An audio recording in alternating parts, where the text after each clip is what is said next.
Okay. Couple of days ago, my friend texted me. We were just talking, and he's like, "We are going on silent retreat with my friends, all men friends. Men going on silent retreat, doing yoga, being silent." And I was like, I also want to go to this retreat. And he's like, "You want to try silent retreat?" No, I want to see silent retreat of men. Yeah. I just want to be from the other side of the fence with wine, be like, "Guys, why so silent?" Did you watch yesterday's game? Real Madrid? No thought? No? Wild. You know, my car just started to do this noise. Oh my God. I wish someone looked at my engine and mansplained everything to me.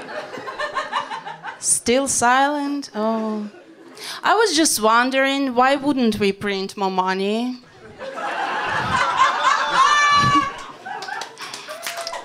Yeah. That's my dream now. I recently also experienced ageism for the first time on myself. You know, ageism, discrimination based on age. I was talking to a girl younger than me, and she asked me, "Sorry, do you know what cringe is?" And I didn't know the bullying would start so early. I'm not 90, you know, I'm just... And she's like, okay, old lady, take your meds. Of course, there were no cell phones, okay. Just no respect. Cringe, do I know what cringe is? My generation was at times when we all gained wide access to internet. And internet was different back then. It was like Wild West. Everything goes. We had me gusta memes. Yeah, I do remember that. We had MySpace. We had like this nicknames written in different register, like Killer Princess. We invented cringe, okay? We are the ultimate cringe. We crawled so Gen Z could fly, and no fucking respect for elders, no. Internet in general, I think internet is a mistake. Yeah. Let's just not do that anymore. You get before internet, to know how many stupid people are in the world, you had to travel the world. You had to talk to people. Now you don't have to do that. You just log on Twitter and here they are. Everyone is so fucking stupid. It hurts. Like, I don't know, everyone has an opinion on anything they heard yesterday about, and they have an opinion, and I also have an opinion. Silence is gold. Yeah, why don't we use that? It got worse when Elon Musk bought Twitter. So, yeah, I don't know how much worse can it get. Maybe Trump would get elected. Second fucking time. We learned nothing. Okay. Because internet is like all about freedom of speech, but it's not actually free, you know. When you write something like, "I like to see Russians burn in their tanks," I get flagged for hate speech. What's so hateful? I said I liked it. It's beautiful. I enjoy it. It's a beautiful picture. I don't see no hate here. But I know freedom of speech is kind of also like has its boundaries. You know, last year we went to rallies because our Kyiv city administration decided they were adopting a new budget, and they decided that during genocide the best thing they can buy for us is artificial islands on the riverside. Their plan was Russians come and they're like, "Oh, this is fucking beautiful," and die from shock. But we held rallies like every Saturday near the city administration so that they would use budget money for armed forces, at least more of them, because, yeah, artificial islands are great, but living another day is also quite nice. Yeah. at least to see those marvelous islands, artificial islands. And once on this rally we had open mic, so anyone could come and say something. Once, because it was what? Crucial mistake. Freedom of speech? Someone like read poems. Okay, being a bad poet is not a crime, although it should be. But there was a guy who came out and he was like, the war has started on 24th of February. 2 + 4 = 6.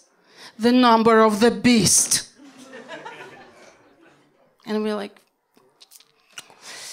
before that, we were like cautious citizens, like the future of the nation. Now we're just fucking cult, you know?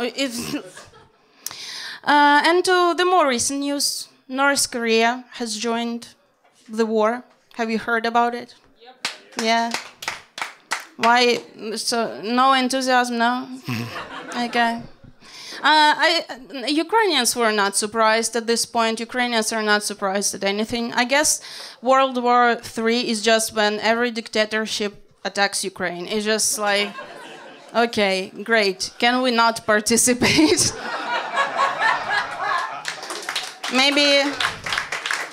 Maybe World War IV, except we are just with Australia. They're chilling. Yeah, can we switch places for a couple of years? You know, North Korea joined, and I noticed that there were no deep concerns, you know? There were thoughts and prayers, no even concerns. No one is concerned. I missed my fucking concerns. UN, you do nothing. Post at least something. But I hope that at least South Korea would be on our side, right? Right? BTS, where are you? They served, like their fans are called the army. Like we need that. Why? We would use an army. I'm disappointed in Western countries because all these long years they treated Ukraine like a third world country, and they taught us about humanity and all these values, and almost none of them are ready to stand for the values, unless it's on the dance floor. Yeah, if the war was like dances with dictators, they would join in, like Eurovision style. I heard that here is someone who is half Syrian, half Ukrainian, so I'm sorry that I'm complaining. Obviously, you are like on hard mode. You are living on very hard mode, but thank you. It's you? I support you too. Yeah. Because we have the common enemy, Russians, and it's an enemy of everyone. You should know that. Yeah. Mm-hmm. Send us some long-range missiles. Okay, so I'm kind of tired. It's exhausting to live in unprecedented times, historical events. I lived through 2 revolutions, 1 global pandemic, and so far I'm living through this huge genocide war, and that's enough. I just want to live a boring life. At this point, I want a boring life. I want to be so bored that I would like enjoy curling or something. That's a very dynamic sport. I love it. I want to be so bored that the last season of Game of Thrones is my biggest problem. It's like, I'm like, it's so bad, I have to sign petition so they would reshoot it. Oh, I want to relive this time. That's it for me. Have a great day.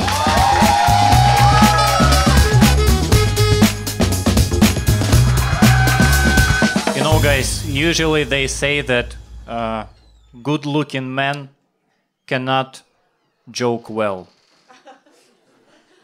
So I'm pretty sure that the nearest 10 minutes will be fucking hilarious.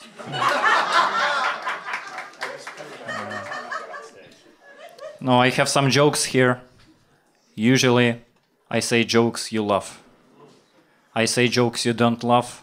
I enjoy the silence without Depeche Mode.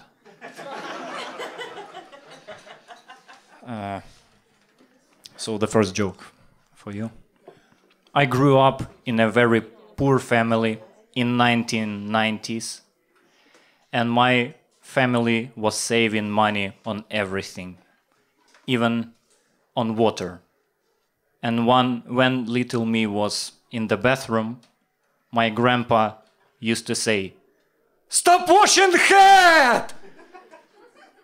Wash your penis and your balls instead, you little piece of shit! Wash penis, penis, wash penis and balls! Do you understand? Penis and balls, fucking, not head! Penis and balls!"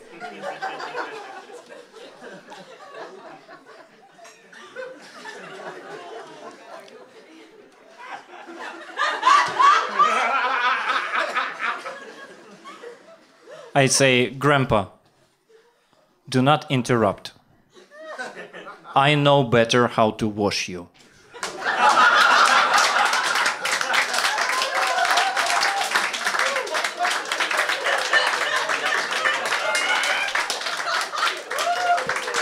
No. Oh, the floor is wet. Oh, 1990s. Remember that time. Please clap your hands who's wearing glasses, people in glasses. You know, people without glasses, they think that we, people with glasses, cannot see anything without glasses. But it is not so. We can see without glasses, but we have to frown in a special way to see the object at a distance. And sometimes in public places it can cause some misunderstanding. For example, people think that I'm a fucking maniac when I try to... Because people in glasses will understand me. What do we do when we try to focus on the object without glasses? We do like that. But you know, in the metro it doesn't work. Once I was performing at the stand-up, and there were two girls sitting in front of me. And one of them looked at me, then turned to her friend and says, "This guy looks like a fucking maniac. Like a fucking psycho." But everything was okay. We had a conversation. I even saw them off to their place. Very quickly. They were running away and I was chasing them.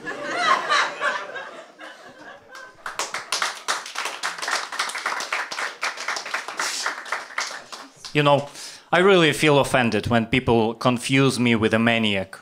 I feel so bad. Recently I was going in the metro and there was a girl going next to me and she was looking at me with suspicion. And once we reached the elevator, I decided to act like a gentleman and let her go first. And then I stood right behind her. And she looked back and then moved upstairs so that there was one person between us. And I was so offended. Do I really look like a maniac that much? That was the question of principle for me. I traced down where that girl lives.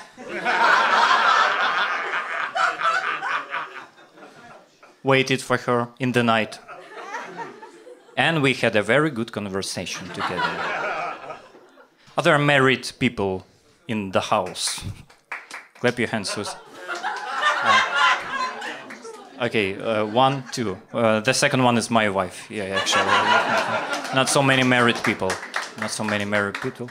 Recently I had an anniversary, and I have a problem. I always forget the date of our anniversary, so my father always reminds me of the anniversary on Viber.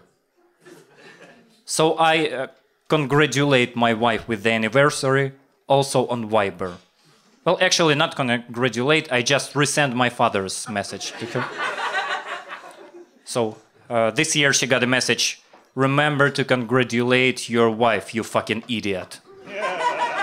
You know, currently we are having a crisis in the relationship with my wife, like a deep crisis.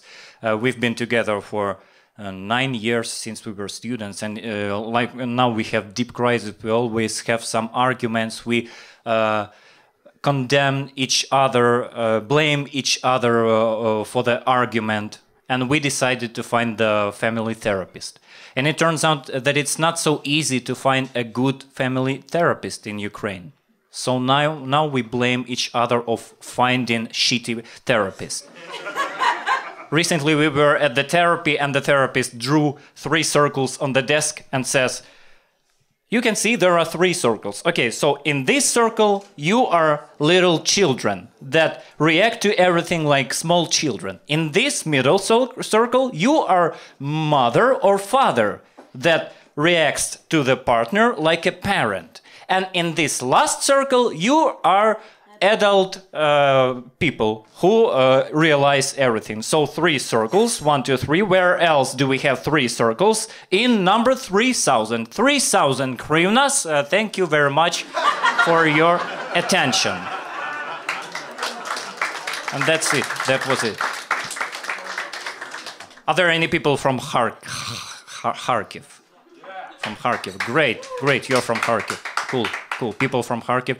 You know, I'm from Kharkiv, and I really don't like seeing foreigners most times in Kharkiv, except military men.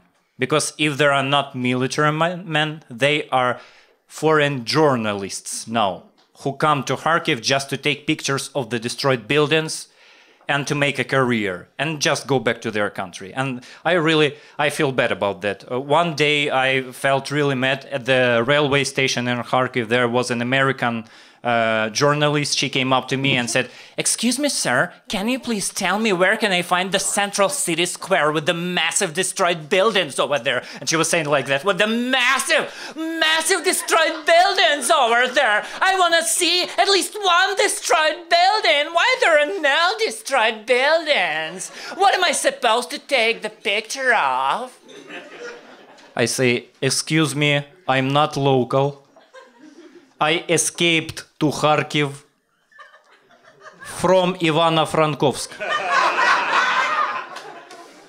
It's very dangerous now in Ivano-Frankovsk. They can catch you on the street and send you to Poland and make you pick strawberries." Terrible, very terrible. And I don't know why, but when you tell somebody in Kyiv that you're going to Kharkiv, everybody is burying you alive. Like, this is the one-way ticket. But it's impossible to buy tickets on the express train to Kharkiv. I swear. Just try, guys. Just try. They will kill you for the fucking hot dog in the express. And especially I felt that at the beginning of the full-scale invasion, because at the beginning of the full-scale invasion I was in Kiev and all my family was in Kharkiv. And that time during the air alarms I was coming back to the basement every time in our place. But then I stopped doing that because people in the basement I was sitting with, they were scaring the shit out of me. And I was lucky enough because I was sitting next to an old lady who was taught by her kids to use Telegram channels and use all the news from the Telegram channels. And she was reading those Telegram channels and talking to me for 3 hours like, "And you are here alone?" "Yeah, I'm alone." "Oh, poor child. Poor child. We are here all together, me, my son, my grandsons, my son's husband, we are all together here, and we still feel bad. And where are you from?" "From Kharkiv." "Oh my God! You're from Kharkiv, how come? And you are alone in Kiev and your whole family is in Kharkiv. Poor child, poor child. There is no Kharkiv. There is no Kharkiv anymore. Kharkiv is erased from this earth from now. And your family is in Kharkiv. I say, no, don't worry. I just called my parents. They asked me to tell you to shut the fuck up, you old bitch.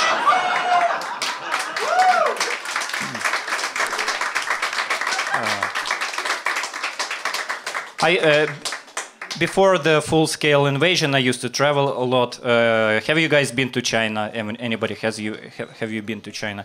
I lived in China for 4 years. 5 years. Fuck. I lived in China for 5 years. That's actually, yeah. And I can speak some Chinese. My friends, they always wonder. They tell, "Oh my God, Alexander, you can speak Chinese. How come? It's such a complicated language." But actually, Chinese is a very simple and intuitive language. For example, coughing in Chinese will be I tell you. So when I came to China, I learned 2 phrases. And which means coughing and democracy.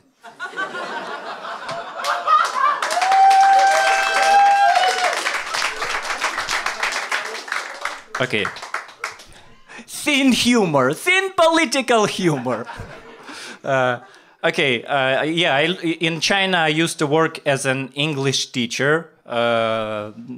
My experience, a lot of experience as an English teacher. And the main reason, the main rule in China, if you're English teacher, is that you are from America. And the most terrible thing for a Ukrainian American teacher in China is to meet a real American teacher at work. I had such situation. I was teaching kids and there was an American girl who came up to me and asked me, "Are you really an American?"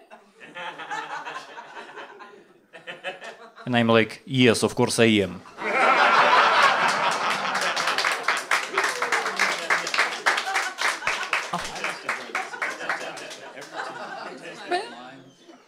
Which part of America are you from?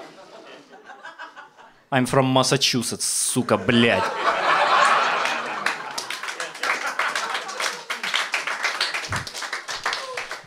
But you know, I was lucky enough because that girl, she was Asian.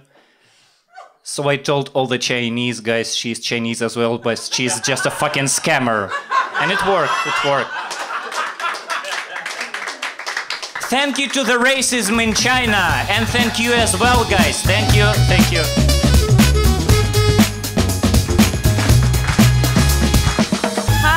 Hi, hello, everyone.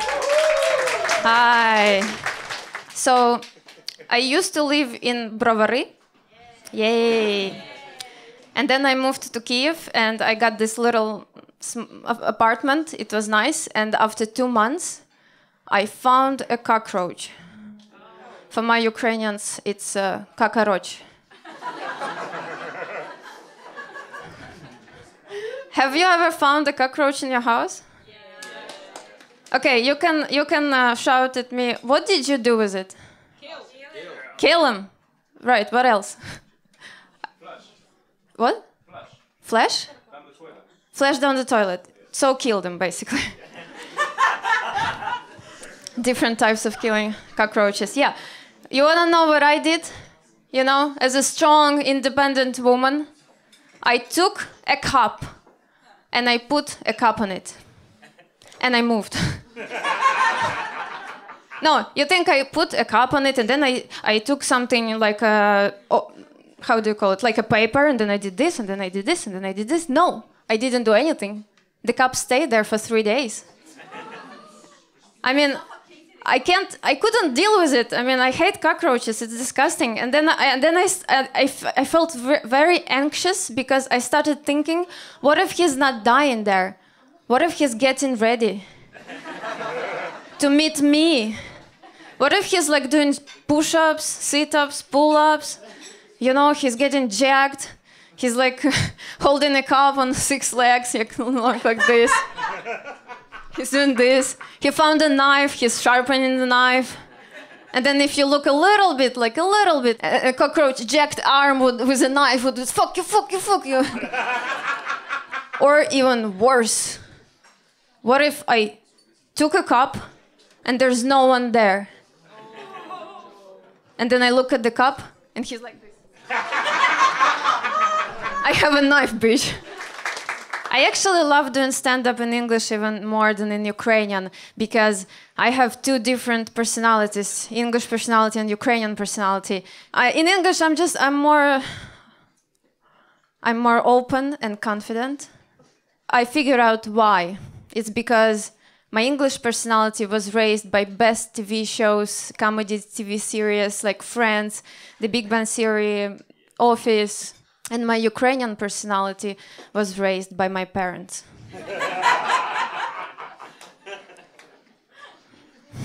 No, I love my parents, of course. And I think my first encounter with comedy was with my father. Because my mom tells me this story when I was 1 year old. And I was born in the 90s, so we didn't have diapers. And I would crawl on a bed, naked. And if my father were to lie down on a bed, I would crawl up to him, turn around, and sit on his face with my bare ass. Yeah, I was shocked too. Mom, what did you think it was? Early stance on patriarchy? But actually, what I think happened, maybe I did it accidentally once, and they laughed, So I was like, this is comedy. I want more of this. Yeah. So basically, you could say that my father kind of breathed in a sense of humor in me.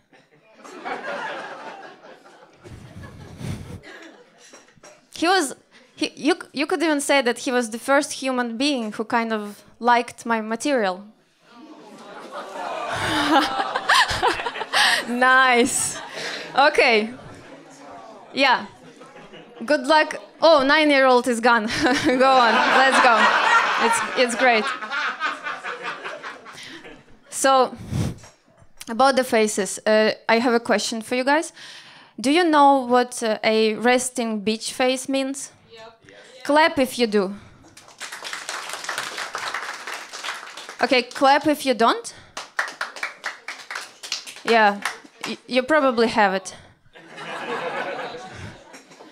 Okay, let me explain what it means. So, for example, there's a woman, and she has no emotions on her face, but she looks kind of annoyed or angry or somehow displeased. But it's just her face, right?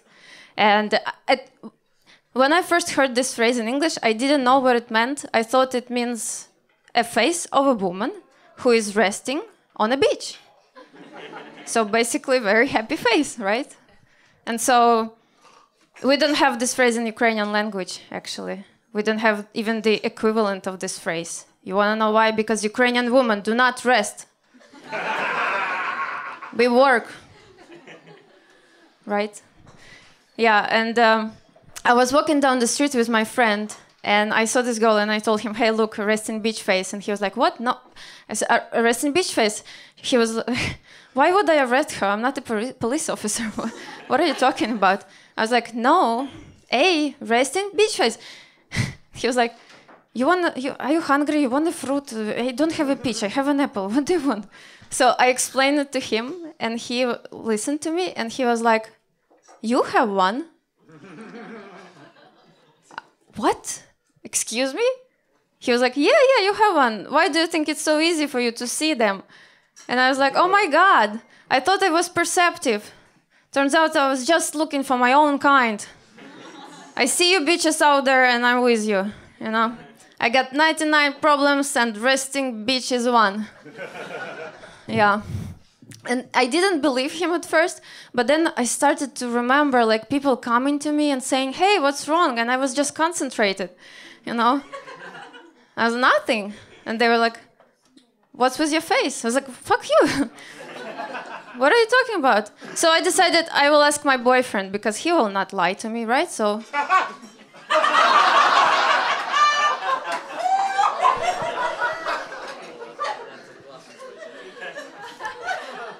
Well.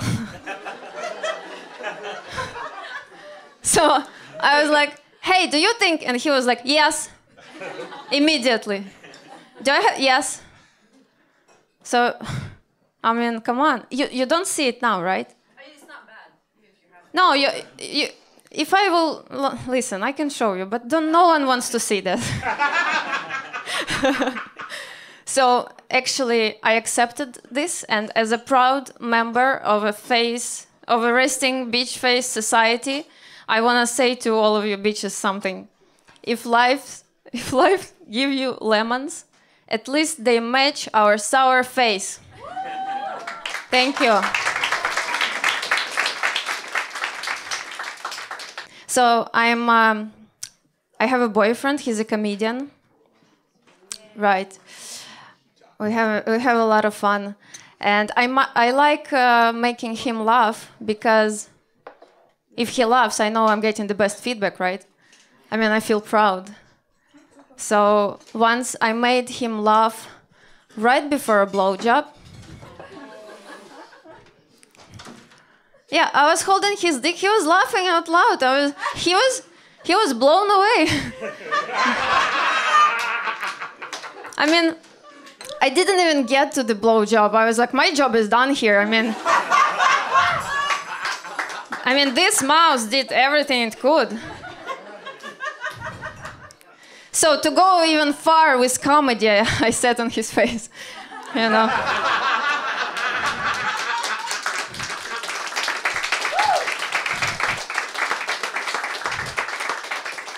And he was like, who's your daddy now?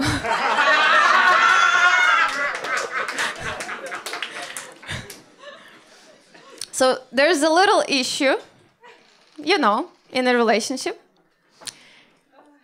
He farts in front of me all the time. Is this normal?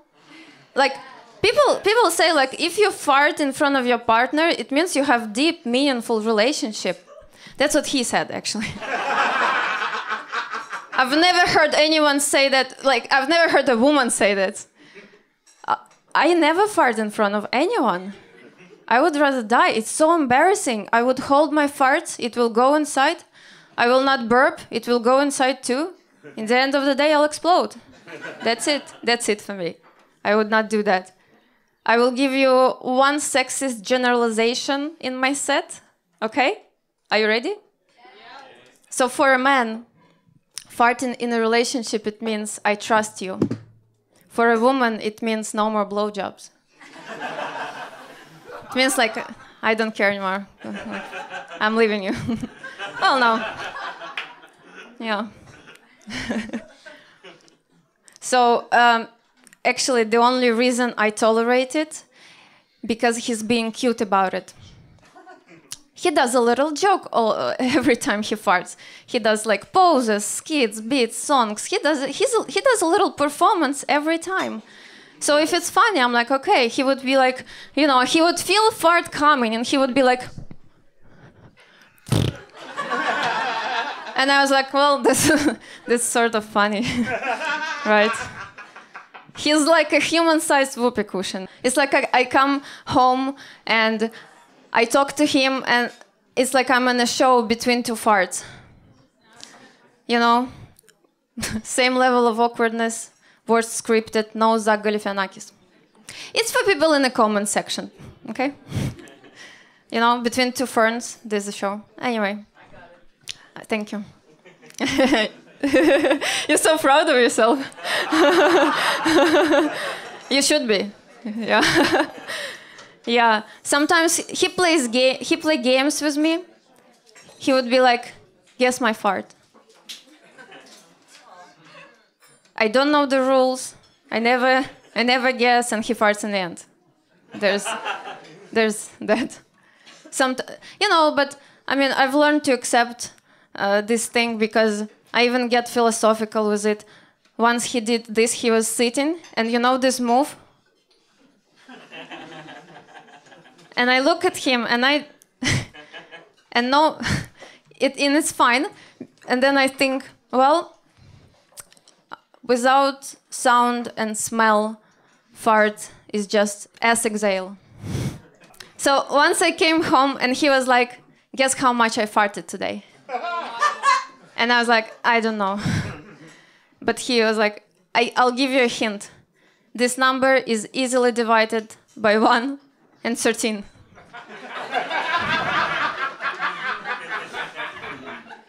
And I was like, considering during this conversation you farted 2 times, I guess it's 13. Yeah. Yeah, and sometimes, you know, he farts and he doesn't do like this performance. So I get really upset with him. This is not okay. And but he could be busy, you know, so he postpones the performance to the end of the day. And once I'm upset, and I come into a room, and he's standing there with his back to me, like this a little bit, and I hear the music playing, and he was like, I fart alone today on a boulevard of broken farts. When the city farts, then I fart alone, I fart alone. Yeah? You wanna do the song with me? So yeah, I love the guy, but he's full of shit. And you wanna know, I had to rethink this phrase. Love is in the air. That's it for me. Thank you very much.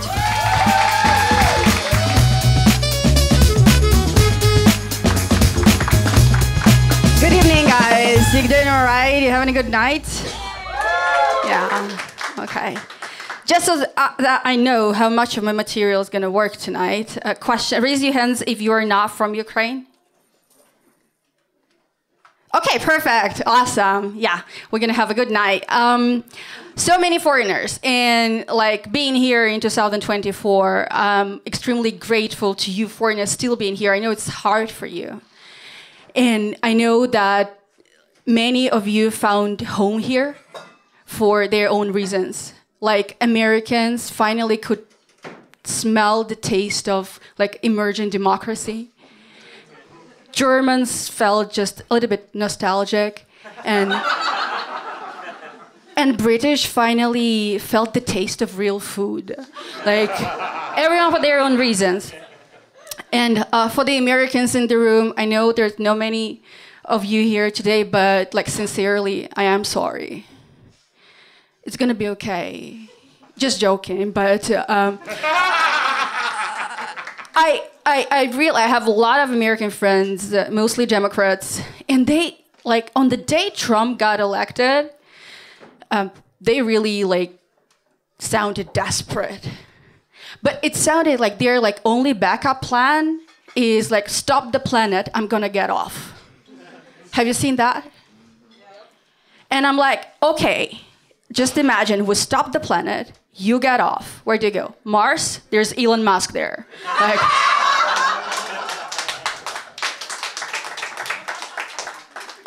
but I have a backup plan for the Democrats. Like, come to Ukraine. Like, hear me out. Hear me out. I have a plan.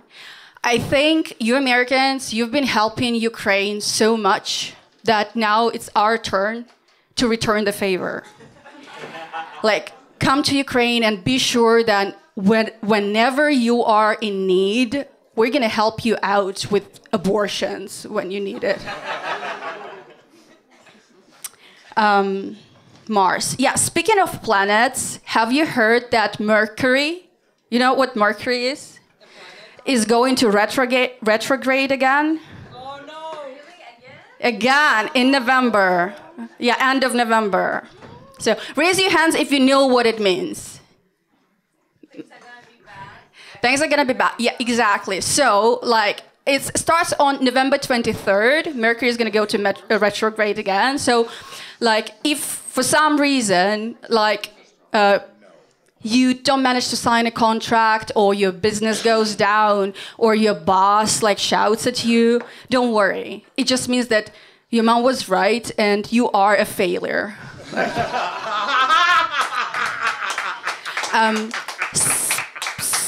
speaking of parents, anyone in therapy here? Yay. Or were in therapy in the past? Okay, cool. So like I love therapy. It's my hobby. I feel like it's like a very safe place of comfort and understanding, where basically no matter the level of fuck up you recently accomplished, it's always going to be your parents' fault. Like, we feel safe there because no matter what you say, like, a doctor, I have claustrophobia. Oh, have your parents ever locked you up in a dark room? Doctor, I prefer to sleep with married men. Oh, has your father ever been violent to you? And by the way, do you have Snapchat? Like, and ladies, like, in the room, I've recently realized that men secretly go to therapy too. And they come back like different people. My ex came back the other day and he was like, "Hun, you know what? Like, I was beating you up, but my anger is just my psychological protection mechanism." And like, babe, sorry, like, drinking too much, it's my psychological protection mechanism. And I realized, man, actually can't adopt any protection mechanism but a condom. Like, and look at us now, women. Like, I love how empowered we are today. But honestly, like, feminism got me a little bit unprepared. I wasn't ready for that. I grew up in post-Soviet Ukraine, and until recently, a gender gap for us was what we called a vagina. So, like, but, like, now I'm different. Like, I am a real feminist. Like, at work, every month I run a conference dedicated to misogyny. And I invite all the women, but Kate from accounting, because she's just a bitch, you know.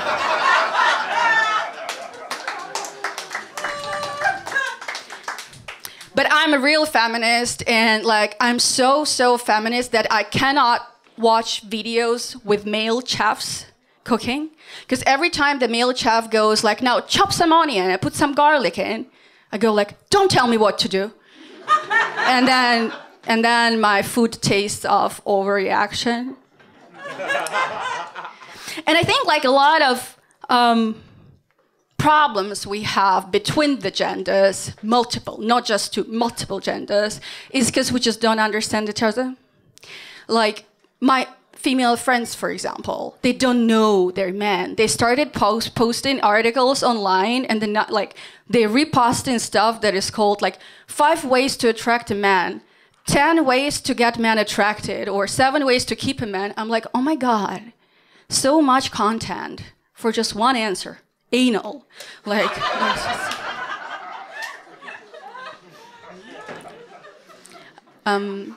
I know, yeah. I know relationships are difficult. I heard about it. But like, I always had like special relationship with food. For me, good food is just like good sex. Like, you can do it by yourself, but it always feels better when someone else puts the effort, and the only thing you have to do is just open the mouth in the right moment, you know? And my doctor told me that I have to have a diversified diet, and I told that's why I'm on Tinder. And I'm going out. I'm going out on dates with men of different nationalities, like 3 times a week. I have Italians on Monday, French on Wednesday, and Indians on Friday, so that I can finally shit on Saturday morning.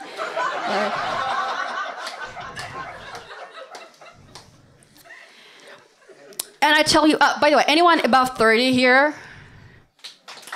Yeah, keep it up, yeah. Not much left. Dating after 30, like, is very complicated. Like, I'm 32, just approaching my 33. And, like, when dating, I'm so tired I prefer to have sex doggy style just to have a minute to cry with no witnesses. Like, that's how hard it is. Because we're constantly stressed. We work and work and work, and there's just so much stress. I'm so stressed. I started learning German to self-harm, you know? Like...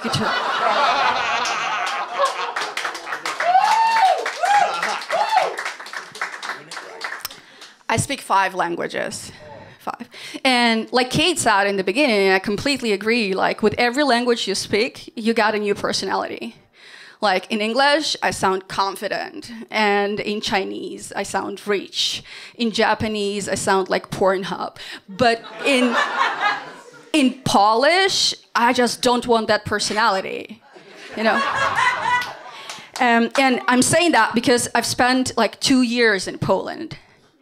And I love dating foreigners there. And it was relatively easy to recognize foreigners in the crowd in Poland because, you know, they're good looking. I'm not saying that Polish men are like bad looking. I'm just saying that they look like the first thing they do in the morning is give up. Any Polish in there? You're looking at me like you're Polish. No? No, thanks God, okay. Okay. But British guys, another story. Any British in the room? Yeah, okay, 1, 2, 3. All right, perfect. So don't you think we Ukrainians and British, we have a lot in common? I'm finding out. Yeah? Okay, so like, I'll tell you, like, we both love potatoes, right? Correct. Yeah, we drink tea. Yes. Yeah, and we are both not in European Union. Right. I love British. And especially I love the British accent because no matter what the British says, like, it always comes out a bit with, you know, with that posh attitude, makes you feel good. Like, they're always nice. Like, a British person will never tell you, you're a cunt. A British person will tell you, you're a cunt, aren't you?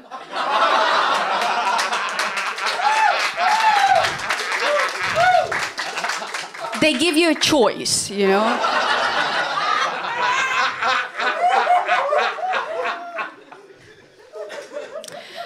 I also started learning Spanish.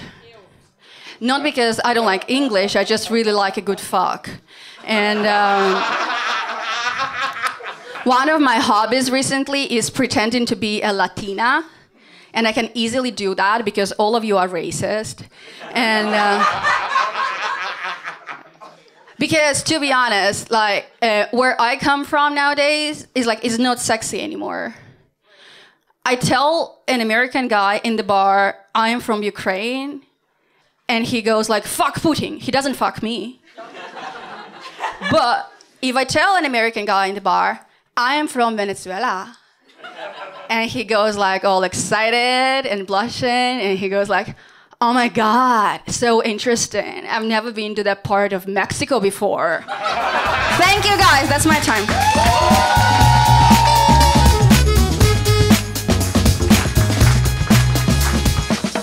Borscht is soup. No. Jerry, you can come here and be a war tourist. You can even steal our ladies, but never call borscht soup. I didn't call it soup. You did. Twice. When you couldn't scoop the last piece, you picked up your bowl and you said,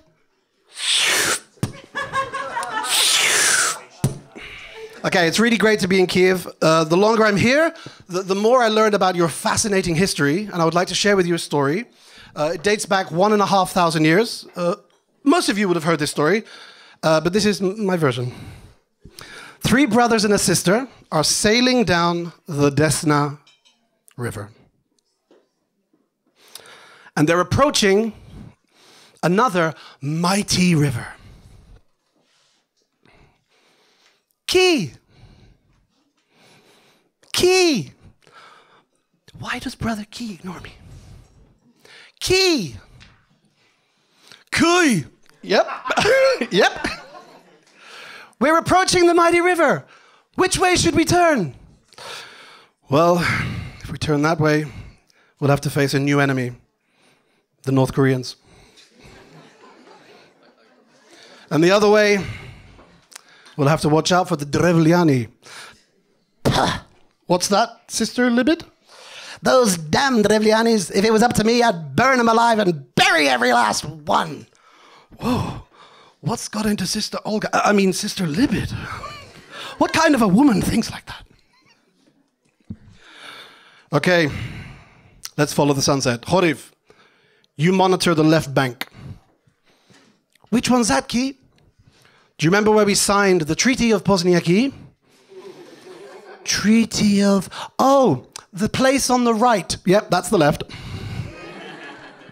Man, Brother Ki is so wise. They should name something after him. Oh, maybe this river. Or maybe a kotelett.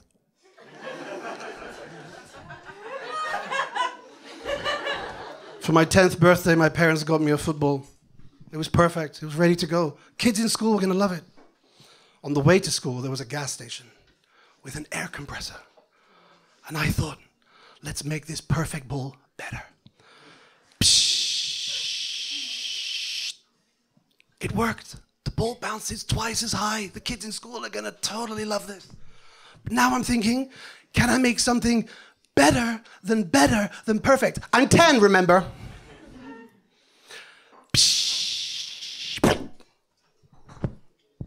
Worst birthday ever. Let's recap what happened. My parents gave me something perfect, but I wanted better. And then I went too far. And I can't help thinking, half the lips I see on Tinder went through the same thing.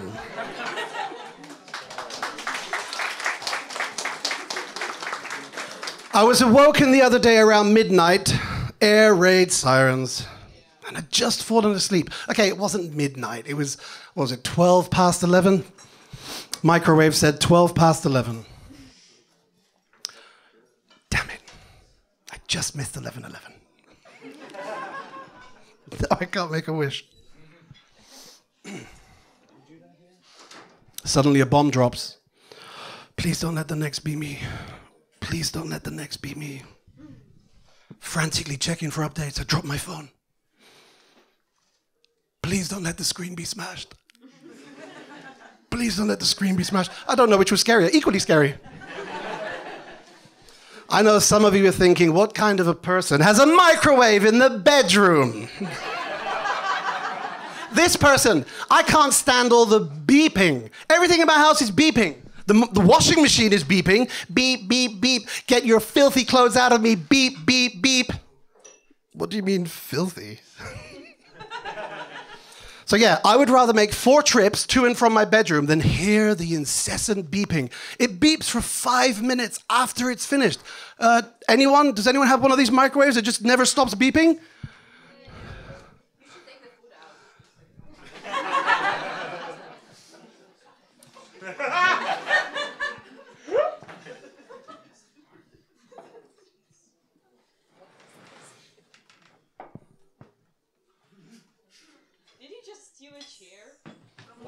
Vladislav's watching football. Ukraine's winning 1-0. Everything's fine.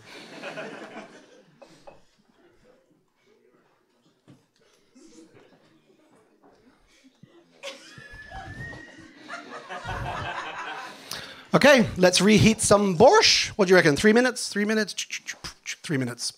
3 minutes. What can I do? Oh, I know. Quick pee. And now begin the 5 stages of the microwave giving me grief. Stage 1. Denial. Beep. Ready. No way. No way was that 3 minutes. Stage 2. Anger. Beep. Ready. Yeah, I heard you the first time. Stage 3. Bargaining. Beep. Ready. Okay, I mean, you know, I took a sit-down pee. My pee turned into a poo. I mean, I'm sorry. Stage 4, depression. Beep, ready. I miss the blackouts. I miss the power cuts when all the beeping went away. Last stage, stage 5, acceptance. Beep, rep. Say no more. I know. You're ready. Quite the opposite. The soup's freezing cold. We have to start from the beginning. I said soup again. I have some observations on Tinder in Kiev, if I may. Lot of pictures of Dubai. No 7 stars hotel on this English teacher's salary. When she finds out, instead of I'm taking you to Dubai, I'm taking you to Dubno. Jerry, you at least promised me to take me on the train to Lviv. No, I promised to take the train to Lviv. We're getting off in Dubno. Hope you like hot dogs. Dinner is in vogue. A lot of pictures of flowers. A lot of pictures of flowers. I brought one unhappy date. An even number of flowers. Even number is unlucky, right? Even number is for death and funerals. Odd number of flowers. This is love and romance. In case you're confused, odd is 1, 3, 5. Even is 0, 2, 4. Yeah, I got her 0.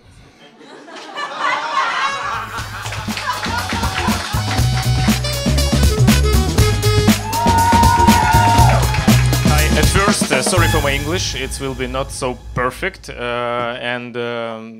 yeah, I have no time to learn English more perfectly, because sorry, I'm busy now, I have a war, so yeah, it's in Ukraine, it's too warm for this, for learning English.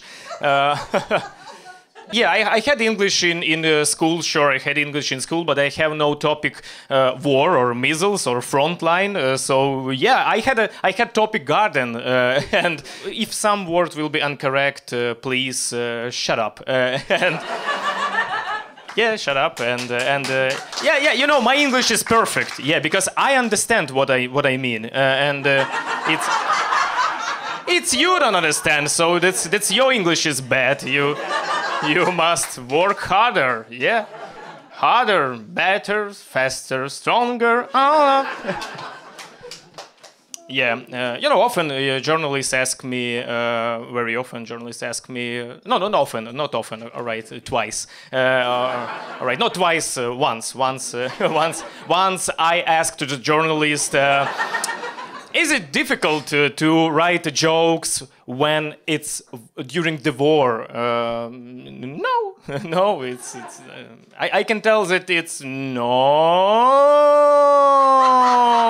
It's very easy to write jokes during the war. You know, I was in London in some fundraising tour, United Kingdom, and I saw one comedian, and he was on the stage, and 20 minutes, he makes some jokes about M&M's, about candies. Yeah, 20 minutes. It was very fun. But I saw, imagine how deep he go in his mind to find this topic, M&M's. In Ukraine, if you need some interest topic for your stand-up, you just wake up. And there are a lot of topics. And for him, M&M's is just a candies. And for us in Ukraine, M&M's is a company which didn't left Russian and is a sponsor of terrorism. So yeah, it's very easy. And I'm very angry when I saw this video in Twitter, on Facebook or YouTube, when some foreigners in Kiev, and they walk on the street and they like, look, where is the war? Look, it's Kiev, it's peaceful. People here with coffee, and they just for 2 hours and they go back home. But they don't feel this war, because now we know who live here in Kiev. Every fucking night there's ironic drones, explosions in the morning, for example. But they just, look, Americans, where is your taxes? I am now in McDonald's. Look at this man, he eats your taxes. hey, Andrew from Texas. Where is your Texas? Here, in this Big Mac of Andriy. He eat your. I'm very angry for this, and sometimes. And I understand because what we have before the war, we have some movies and some books, and war not like this, not like in books or in movies. It's different, and you can understand what is war just only you in country with war. That's true. And how foreigners imagine that we are here in this third year in this after big Russian invasion, and we sit in shelters all 3 years and eat just worms and drink blood of Russian children. No, just on holidays. But now, I told this joke in United Kingdom, and they said, this very dark sense of humor, very dark sense of humor. No, this very good sense of humor. We have just dark reality, so that's why we have such sense of humor. And it's true. I was pacifist before the war, and you can't be pacifist before the war. When it's war, you can't be pacifist. You can, but you will be dead pacifist if it's war. Even Buddha and Dalai Lama told, so you can be pacifist, it's very good, but when it's war, you must do defense, because then you will die. And especially when it's Russians, Dalai Lama told under this tree. If it's Russians, yeah. I was very angry in this fundraising tour, because in some countries you can't fundraise money for the military, and they told you, just only humanitarian needs, and maybe if you know, yeah, that's very interesting things. That did you know that some missiles turned out to be a humanitarian? Wow. Yeah, in Austria, everybody knows that there are some humanitarian missiles. So I fundraise money just for humanitarian needs. Yeah, and I'm volunteering now. I did some fundraising tour in United Kingdom, in Europe, and a lot of stand-up comedians in Ukraine fundraise money. I fundraised for 3 years more than $1 million, but it's a middle. It's something between. All right, thank you. I'm a volunteer, but I'm a volunteer something between Serhiy Pritula and United Nations. Maybe you don't know. Sure, if you're foreigners, you don't know what is United Nations. So United Nations is an organization which you can love just only if there are no war in your country. I'm the same, if you are foreigners, if you are Americans, I'm the same. I'm like you, like true American, because I watch Netflix, I know everything about P. Diddy. I don't know.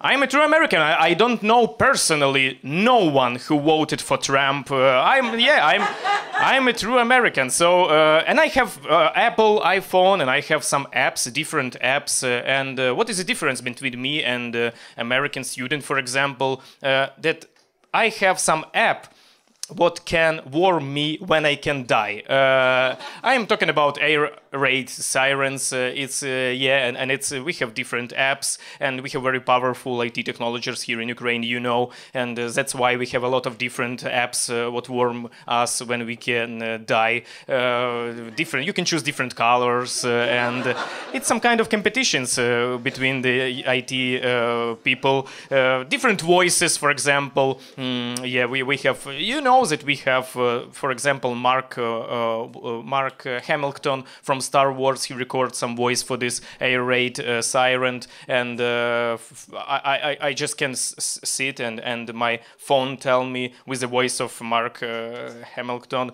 attention, this air alarm siren. Please go to the shelter. Be safe. Be the force. Be the force. May the force be with you. Yeah. All Russians are shit. It's like in this app. You can choose Piggy Peppa and the voice of Piggy Peppa, and Piggy Peppa tell you when you can die, and it's something like please be careful. There's some Russian missile fly to your flat, and you can die. And being safe, and all the Russians are fucking assholes.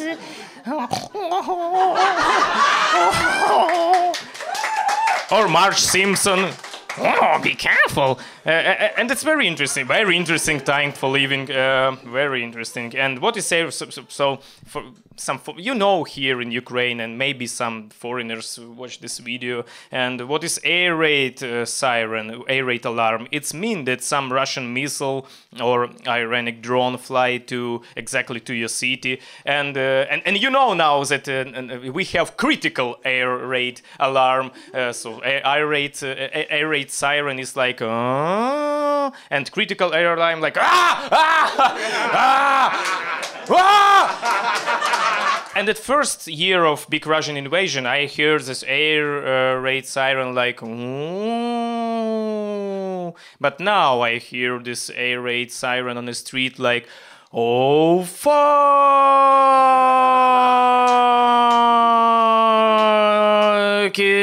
Russia, I hate you.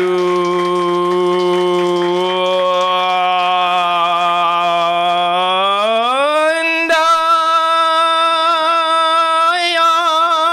will always hate you.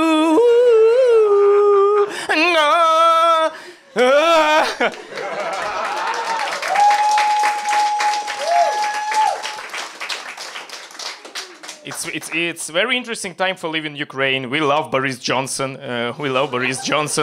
Very much. And don't tell this phrase in United Kingdom. Never. Don't tell that you love Boris Johnson in United Kingdom. But it's true that we loved him because when it was when big Russian invasion had started and Ukraine was closed and it was very dangerous there. You remember that he was the first person who came here, and who was the second person? Boris Johnson, because I think maybe he left his hat and he said, oh, fuck, I'm sorry, where is it? But we know why he was in Ukraine, because when it was very close and danger, because Boris Johnson very love close parties, yeah. Okay, yeah, comedians have dark sense of humor in Ukraine, and people have dark sense of humor because it's just our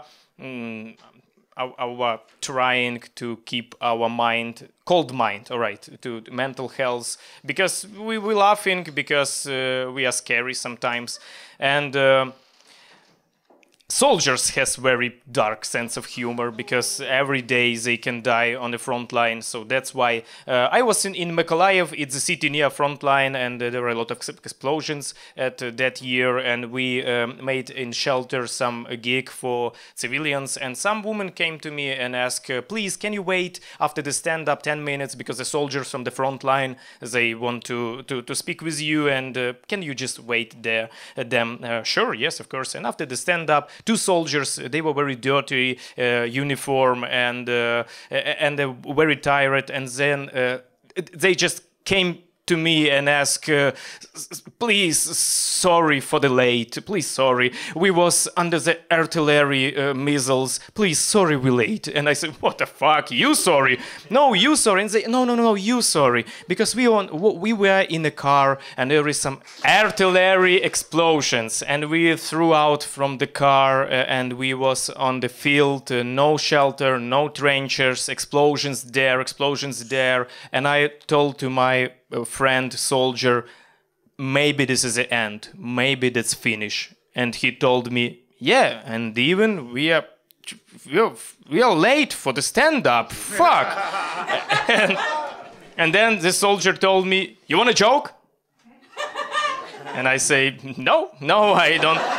No, listen my joke. And soldier told me, "You know what we do in trenches on the front line when there are a lot of Russian explosions, missiles, Iranic drones, and some different, I don't know, North Korean soldiers and everything, explosions there, and we are in trenches. You know how we kidding?